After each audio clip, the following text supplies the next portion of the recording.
इस नौसरबाज की जरा बात सुनिएगा, इसकी वीडियो देखिएगा, उसके बाद इसके ऊपर बात करते हैं। मैं बोलूंगा आप लोग चलाएंगे इसको।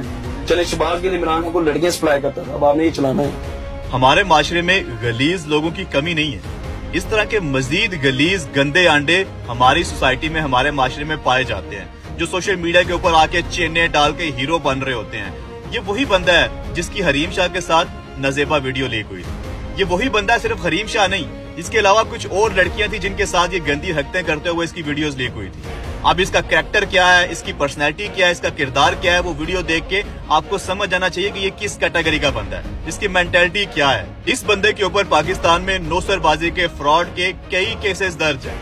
जिसको नहीं पता वो रिसर्च कर सकता है इस बंदे के ऊपर, इस बंदे की हिस्ट्री चेक कर सकता है कि ये बंदा कितने पानी में है और ये बंदा किस कैटेगरी का है। अब मामला यह है कि शहबाज गिल पाकिस्तान में होने वाली जो 2 नंबरी है, फ्रॉड है, नौसरबाजियां हैं, लड़कियां सप्लाई होती हैं, इन सारी चीजों के ऊपर बात कर रहे थे, जिसमें शहबाज गिल बता रहा था कि पाकिस्तान के बड़े लेवल के जो मिनिस्टर्स होते हैं, जो वुज़रा होते हैं, वो इन कामों में मुलव्वस होते हैं। और शहबाज गिल ने इस बंदे की तरफ भी इशारा किया था कि ये बंदा जो है, ये बंदा उनके ग्रुप का हिस्सा है। ये बंदा, वो जितनी भी नौसरबाजियां होती हैं, 2 नंबरी होती हैं मिनिस्टर्स लेवल के ऊपर, ये बंदा उनके ग्रुप का हिस्सा है। इसी वजह से ये बंदा जब भी पकड़ा जाता है, इसके ऊपर केसेस बनते हैं, तो इस बंदे को छुड़ा लिया जाता है, क्योंकि ये बंदा फ्रंट पे होता है। इसकी बैक के ऊपर वो सारी मिनिस्ट्रियां खड़ी होती हैं, चाहे वो उनका ताल्लुक किसी भी पॉलिटिकल पार्टी से हो। हर पॉलिटिकल पार्टी में इस तरह के लोग पाए जाते हैं। अब इस बंदे ने अपनी जान छुड़ाने के लिए, अपने ऊपर से कीचड़ उतारने के लिए शहबाज गिल को जवाब दिया, और शहबाज गिल को जवाब देते देते ये इसने इमरान खान के ऊपर अटैक कर दिया। मतलब ये जो 2 कानों के दरमियान खुदा ने दिमाग दिया हुआ है, इसका कोई इस्तेमाल नहीं करते ये गलीज लोग।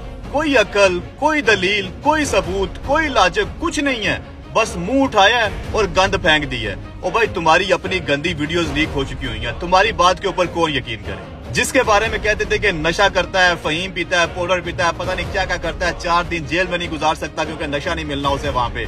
पिछले 1.5 साल से तुम्हारा बाप जेल में पड़ा हुआ है, मरा तो नहीं है और ना ही हॉस्पिटल में गया है, सही अभी भी तंदुरुस्त है। और तुम्हारी इस तरह की हरकतें करने से, इस तरह के बयान देने से, इस तरह के इल्जाम लगाने से कुछ नहीं होने वाला। पिछले 20-25 साल से तुम खान के खिलाफ इस तरह की नेगेटिव कैंपेनें चला रहे हो, क्या उखाड़ ली है? केसेस में भी तुम उसका कुछ नहीं उखाड़ सके।